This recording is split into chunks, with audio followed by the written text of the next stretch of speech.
पण या सगळ्याविषयी बोलण्याकरता रवींद्र दंगेकरजी आपल्यासोबत जोडले गेलेले आहेत। रवींद्रजी, काय घडतंय हे पुण्यात?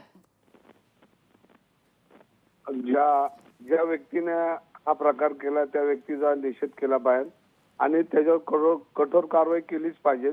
पण त्यांनी का केलं, कोणासाठी केलं याचा तपास पोलिसांनी केला पाहिजे। ह्याच्यामध्ये काय रवींद्रजी, तुम्ही या सगळ्या संदर्भात काही चौकशी केली आहे का? तुमच्यापर्यंत काही अधिक माहिती पोहोचते का? ही व्यक्ती कोण आहे, कुठून आलेली होती, का हे कृत्य करण्यात आलं, या सगळ्याविषयी काही अपडेट पोहोचलंय? नाही, माझ्याकडे मी काल मला कळलं की अशा पद्धतीचा प्रकार घडलेला आहे, तो निंदनीय आहे।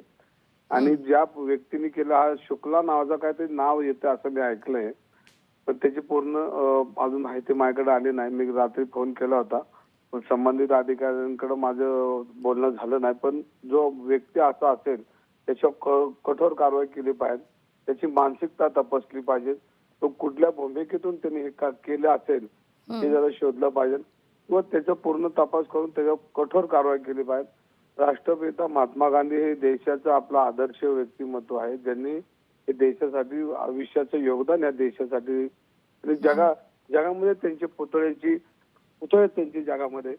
आणि आपण पोलीस यंत्रणा अखेरच्या अंतर किंवा पोलीस रेल्वे स्टेशनवर सातत्याने वावर असतो, पण अशा वेळेला या पुतळ्यापाशी जाऊन अशा पद्धतीचा प्रकार करणं की धाडसी काम करणारा हा जो शुक्ला आहे याची भूमिका तपासली पाहिजे।